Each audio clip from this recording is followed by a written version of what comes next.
Implied और quasi contracts ऐसे contracts जो कि आप खुद नहीं बनाते बल्कि लॉ क्रिएट करता है आपके लिए, जिसमें कि राइट्स एंड ऑब्लिगेशंस जो हैं पार्टीज के, they are created by law, they are created by law. ऐसे कॉन्ट्रैक्ट्स होते हैं इम्प्लाइड और क्वाजी कॉन्ट्रैक्ट्स। डिटेल में डिस्कशन करी थी हमने कल इम्प्लाइड कॉन्ट्रैक्ट्स के मीनिंग के ऊपर। ऑलमोस्ट एक पूरा लेक्चर लग गया हमारा इस चीज पर। सो आज जो पार्टिसिपेंट्स नए आए हैं और जिन्होंने इम्प्लाइड कॉन्ट्रैक्ट्स की इंट्रोडक्शन नहीं सुनी है, वो प्लीज पिछला लेक्चर रेफर कीजिए।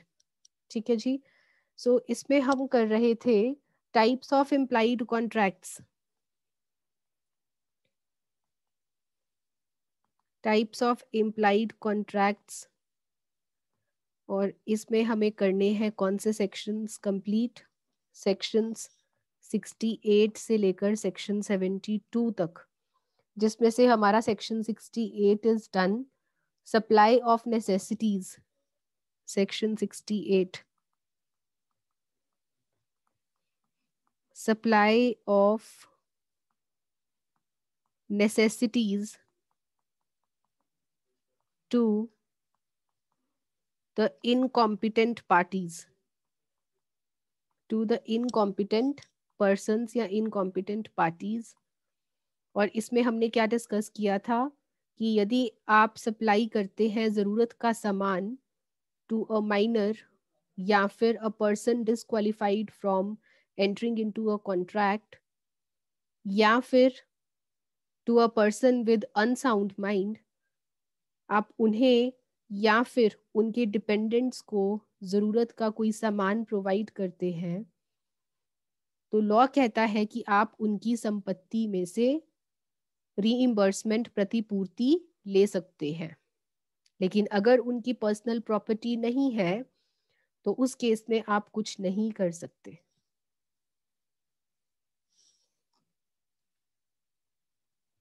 सेक्शन 69, यहां से आज की डिस्कशन स्टार्ट होगी। Section 69, interest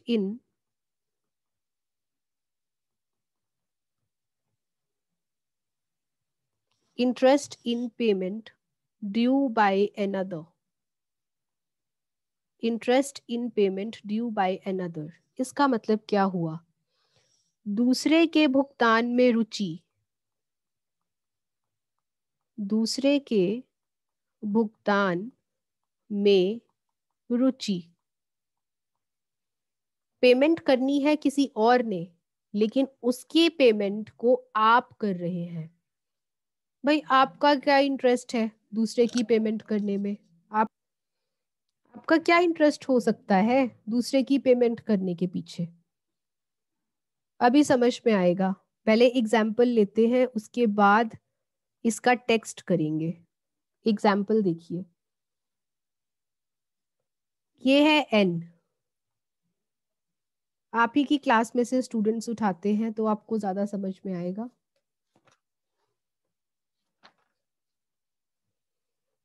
this is Manish, roll number 112, and this is Simranjeet, roll number 0001। ये दो लोग हैं। जो मनीष है वो एक लैंड का मालिक है और इसने सिमरनजीत को ये जमीन जो है वो किराए पर दे रखी है।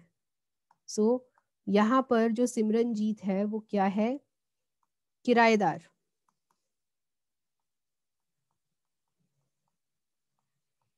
और सिमरनजीत इस जमीन के ऊपर अपना एक कोचिंग सेंटर रन कर रही है। सिमरनजीत का एक कोचिंग सेंटर है। सिमरनजीत इस लैंड पर अपना एक कोचिंग सेंटर रन कर रही है और मनीष उस जमीन का मालिक है। ठीक है जी। अब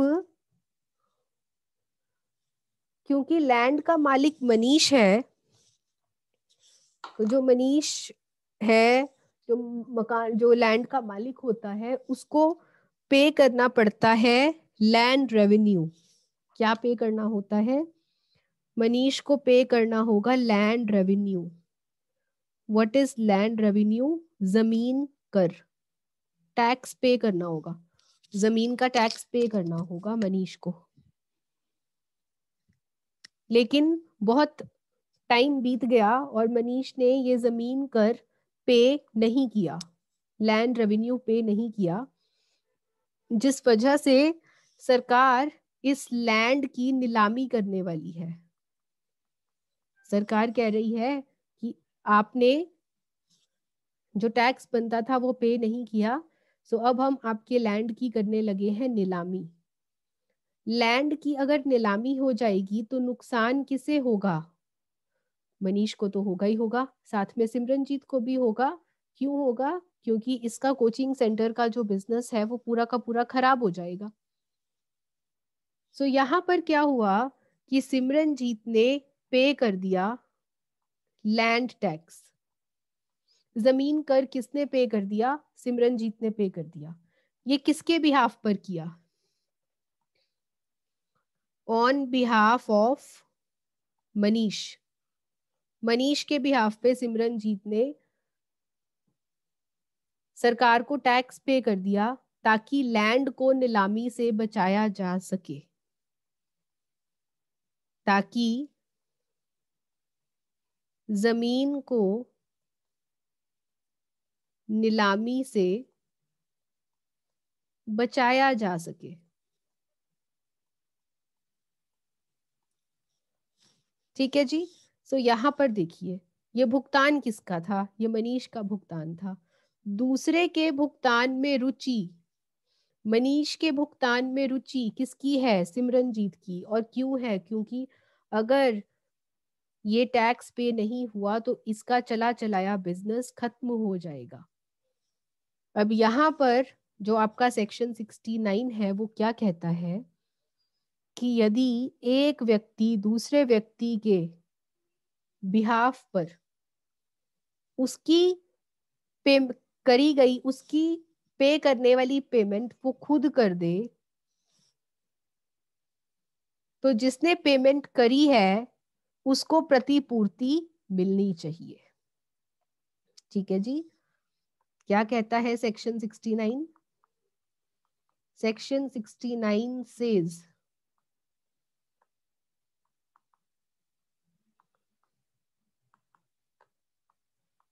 यदि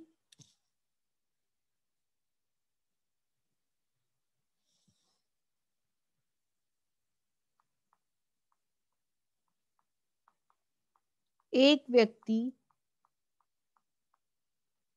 दूसरे द्वारा किया गया भुगतान, दूसरे का भुगतान स्वयं कर दे, तो उसे दूसरे के भुगतान की, दूसरे के भुगतान की प्रतिपूर्ति, प्रतिपूर्ति का मतलब क्या है? रीइंबर्समेंट। तो उसे दूसरे के भुगतान की प्रतिपूर्ति मिलनी चाहिए। सो अकॉर्डिंगली इस एग्जाम्पल में, in the above example,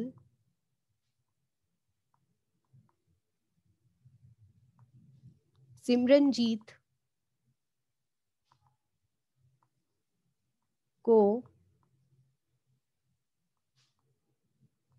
Manish के भुगतान की प्रतिपूर्ति मिलनी चाहिए। हाँ जी, हुआ कुछ क्लियर? समझ में आया कुछ? Any doubt still here?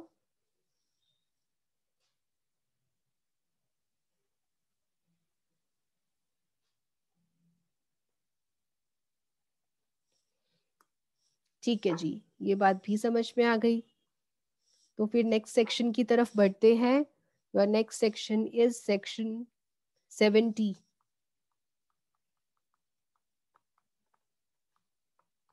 Section 70, voluntary but non-gratuitous acts. Voluntary but non-gratuitous acts. इसका मतलब क्या हुआ? अपनी इच्छा से किया गया। वॉलंटरी मतलब अपनी इच्छा से किया गया कार्य। इच्छा से तो किया गया है, बट नॉन ग्रेचुटस। नॉन ग्रेचुटस का मतलब क्या होता है? बदले में आप कुछ पाना चाहते हैं। किया तो आपने अपनी मर्जी से है, लेकिन आप बदले में कुछ पाना चाहते हैं। आपने किसी की हेल्प करी है, दैट इज वॉलंटरी। वॉलंटरी, आपने अपनी मर्जी से किसी की मदद करी है, लेकिन आपने ग्रेचुटसली नहीं करी। आप बदले में कुछ पाना चाहते हैं, लेकिन बदले में कुछ पाने की उम्मीद में।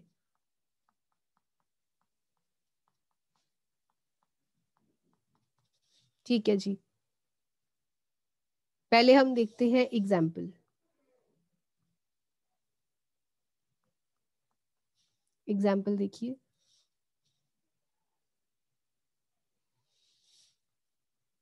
मदन एंड हरी।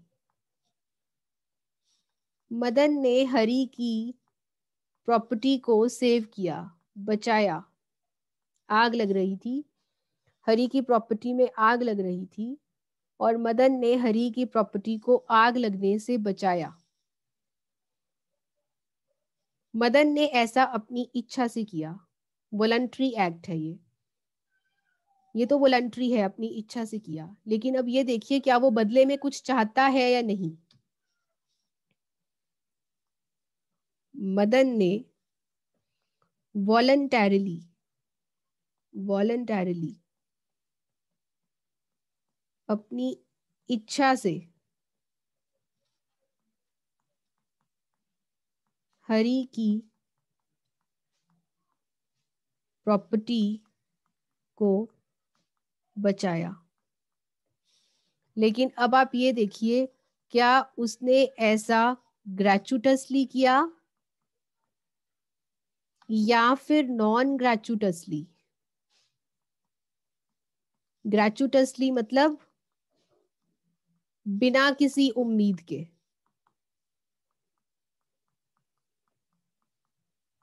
बिना किसी उम्मीद के।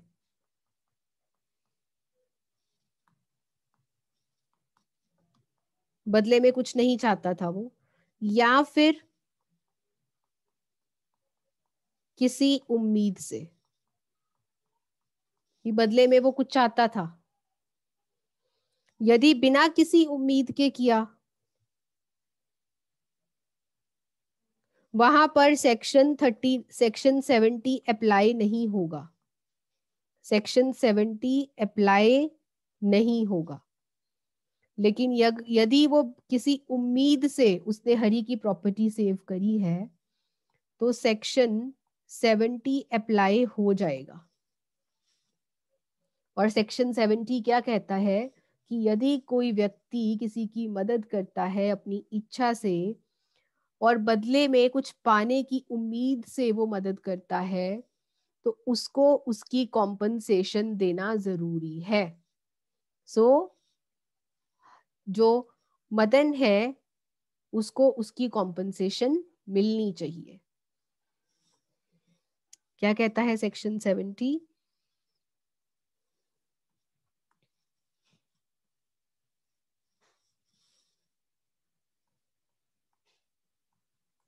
Hari is bound to make compensation to Madan. Hindi में लिख लेते हैं। हरि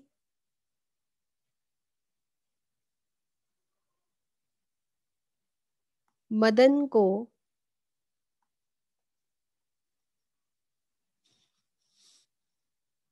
कॉम्पनसेट करने के लिए, प्रतिपूर्ति करने के लिए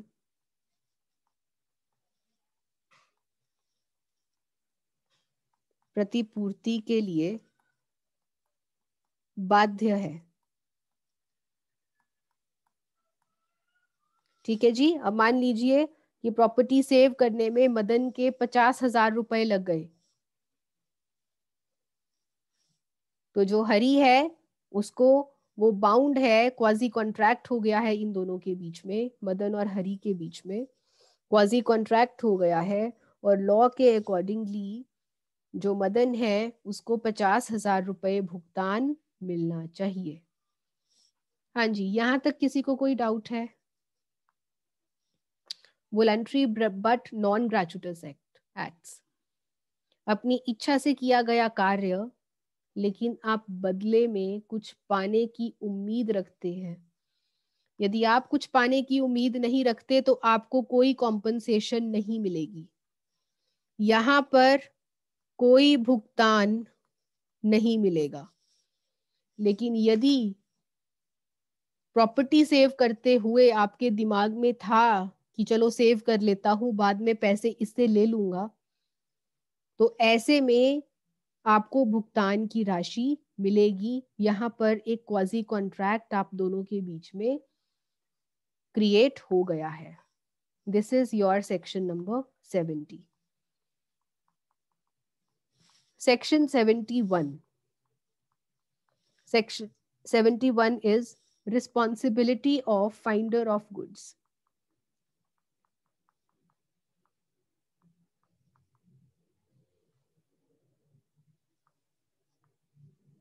फाइंडर ऑफ गुड्स।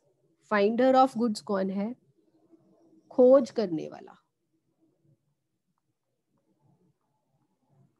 खोज करने वाले की जिम्मेदारी। आपकी गुड्स कहीं पे गिर गई थी और वो गुड्स किसी के हाथ लग गई, जिसके हाथ लगी वो है खोजकर्ता, फाइंडर ऑफ द गुड्स। तो फाइंडर ऑफ द गुड्स एक तरह से बेली बन जाता है। बेलर बेली का कंसेप्ट मैं आपको पहले भी समझा चुकी हूँ। बेली कौन होता है? जिसको आप कुछ गुड्स हैंड ओवर करते हैं, लेकिन आप उसको उन गुड्स का मालिक नहीं बना देते, आप सिर्फ उस व्यक्ति को वो गुड्स देते हैं कोई स्पेसिफिक काम करने के लिए, और जैसे ही वो कार्य पूरा हो जाता है आप सामने वाले से गुड्स ले लेते हैं। सो यहाँ पर जो फाइंडर ऑफ गुड्स है वो एक तरह से बेली है। यहाँ पर एग्जाम्पल देखते हैं।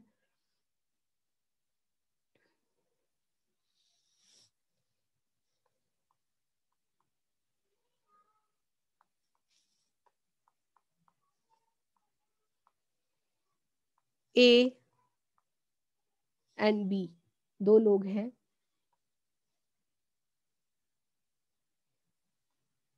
ए के कुछ गुड्स थे जो कि लॉस्ट हो गए, गुम हो गए, और वो बी को मिले।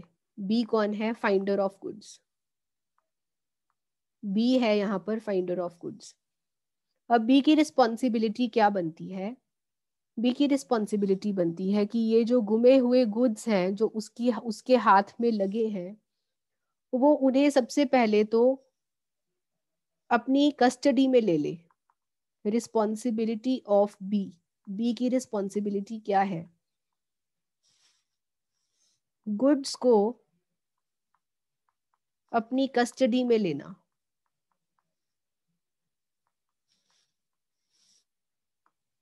अपनी कस्टडी, कस्टडी मतलब हिरासत। गुड्स को अपनी कस्टडी में लेना। ये रिस्पॉन्सिबिलिटी है उसकी। फिर अपनी कस्टडी में लेकर गुड्स का पर्याप्त ध्यान रखना, एडिक्वेट केयर ऑफ गुड्स,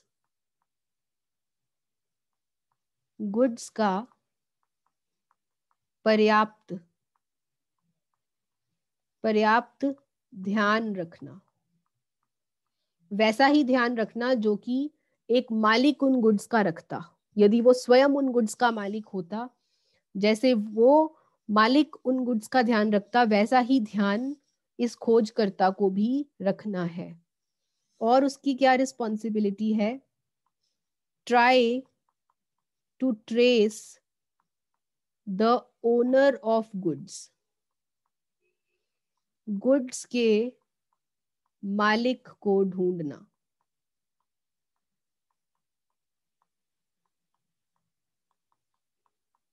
ठीक है जी, गुड्स के मालिक को ढूंढना।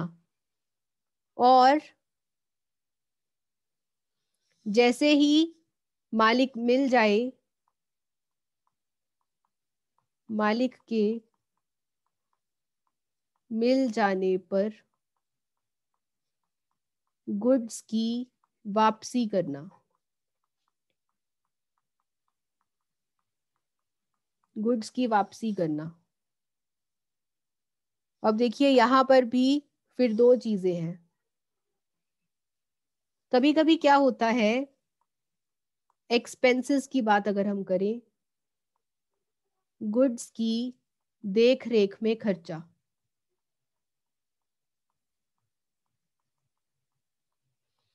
भाई गुड्स की देख रेख में कुछ तो खर्चा होगा ना। मान लीजिए कि आपको किसी पर्सन की बकरी मिली या फिर बकरी का मेमना मिला। भाई बकरी का मेमना बड़ा ही क्यूट सा था, भोला भोला सा, मासूम सा। आपने देखा कि वो लॉस्ट है, कहीं इधर उधर भटक रहा है, तो आपने उसको अपनी हिरासत में ले लिया। आपने उसको अपनी हिरासत में ले लिया, उसका आपने बहुत ध्यान रखा, उससे आपको मोह पड़ गया। 5-10 दिन हो गए, उससे आपको मोह पड़ गया, आपने उससे बहुत मोहब्बत करी, उसका बहुत ध्यान रखा, उसे खाने के लिए खाना दिया, और ऐसा करने में आपके कुछ खर्चे हुए। साथ ही साथ आपने मालिक को भी ढूंढना शुरू किया, मालिक मिल गया। जब मालिक मिला तो आपने वो मेमना मालिक को वापस करने की बात करी, लेकिन आपने साथ में ये भी कहा कि 10 दिन मैंने तेरे मेमने का ध्यान रखा है, तो इसके ऊपर जो खर्चा हुआ है, इसकी देख रेख पे जो खर्चा हुआ है, वो पैसे मुझे लौटा दीजिए, वो पैसे मुझे वापस कर दीजिए। यहां पर मालिक और फाइंडर ऑफ मेमना, इन दोनों के बीच में एक क्वाजी कॉन्ट्रैक्ट बन गया है। और अकॉर्डिंगली जो मेमने का मालिक है, उसकी ये ड्यूटी बनती है कि वो सामने वाले को, जिसको कि मेमना मिला था, वो उसको उसके पैसों का भुगतान करे, खर्चों का भुगतान करे। ठीक है जी। सो यदि भुगतान कर देता है, यदि मालिक भुगतान कर देता है, तो आप उसे गुड्स वापस कर दीजिए, गुड्स वापस कर दीजिए, क्योंकि आपके पैसों का भुगतान हो गया, आप गुड्स वापस कर दीजिए। लेकिन कभी कभी क्या है कि मालिक भुगतान नहीं करता। मालिक भुगतान यदि ना करे तो आप क्या करेंगे? तो आपके पास क्या चारा है? तो आप गुड्स वापस करने से इनकार कर सकते हैं। आप गुड्स वापस करने से इनकार कर सकते हैं। ठीक है जी। अब गुड्स वापस करने से इनकार तो कर दिया, लेकिन पैसों का भुगतान कैसे होगा? तो लॉ कहता है कि यदि आपके खर्चे इतने ज्यादा हैं कि गुड्स की कॉस्ट का 2/3 हिस्सा तो गुड्स को बचाने में ही लग गया, तो आप एक काम करो कि आप गुड्स को बेच डालो, गुड्स को बेच डालो, गुड्स को बेचकर अपने भुगतान की राशि पा लीजिए। और कभी कभी गुड्स ऐसे होते हैं, जैसे मान लीजिए आपको फल मिले या सब्जियां मिली, बहुत जल्दी खराब हो जाते हैं, तो आप इतना ज्यादा सब्र नहीं करेंगे, इतना ज्यादा वेट नहीं करेंगे, ऐसी खराब होने वाली चीजों को आप बेचकर अपने एक्सपेंसेस का भुगतान पा सकते हैं। This is the responsibility of finder of goods, की जो फाइंडर ऑफ गुड्स है, जो कि गुड्स का खोज करता है, वो सबसे पहले गुड्स को अपनी हिरासत में लेगा, उनका ध्यान रखेगा, मालिक को ढूंढने की कोशिश करेगा। मालिक के मिल जाने पर गुड्स की वापसी तभी करेगा जब मालिक उसके एक्सपेंसेस का भुगतान करे। सेक्शन 71 क्या कहता है कि जो मालिक है वो फाइंडर ऑफ गुड्स को उसके भुगतान की राशि वापस करेगा, अनिवार्य है वापस करना।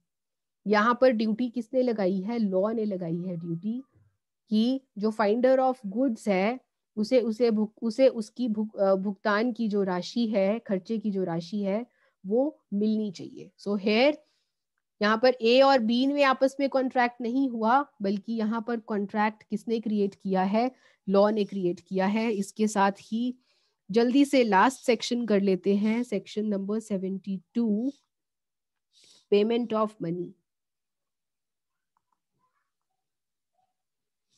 Payment of money by mistake,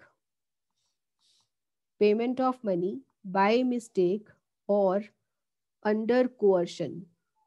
कभी कभी आप किसी पर्सन को गलती से भुगतान कर देते हैं, गलती से पेमेंट कर देते हैं, या फिर जोर जबरदस्ती से आप पेमेंट लेते हैं उससे। ऐसे में जिसके साथ जोर जबरदस्ती हुई है या फिर जिसके पास गलती से पैसा गया है, आपका हक बनता है कि आप उससे पैसे वापस ले सके। मान लीजिए यहाँ पर एक एग्जाम्पल ले लेते हैं। A and B jointly owe rupees 10,000 to C. Jointly owe, jointly मतलब इन दोनों की इकट्ठे की रिस्पॉन्सिबिलिटी बनती है कि इन्होंने सी को पैसे देने हैं। अब हुआ क्या, जिस दिन पेमेंट की बात आई, ए ने सी को 10,000 रुपीज दे दिए, लेकिन इस बारे में बी को नहीं पता था। ऑन द सेम डे, ये बात है 8/12/2020 की, 10/12/2020 को बी ने सी को ₹10,000 फिर से दे दिए। भाई जब ए भुगतान कर चुका था तो बी को भुगतान करने की क्या जरूरत थी? लेकिन बी ने ना जानते हुए ये पेमेंट सी को फिर से कर दी। यहाँ पर सी की रिस्पॉन्सिबिलिटी बनती है कि वो 10,000 रुपए वापस करे। ठीक है जी। सी मस्ट रिटर्न, सी मस्ट रिटर्न और रीपे ₹10,000। ठीक है जी। सो यहाँ पर जिसके पास मिस्टेक से, गलती से पैसा पहुंचा है, उसकी ये रिस्पॉन्सिबिलिटी बनती है कि वो उन पैसों की या उस बेनिफिट की वापसी सामने वाले को कर दे।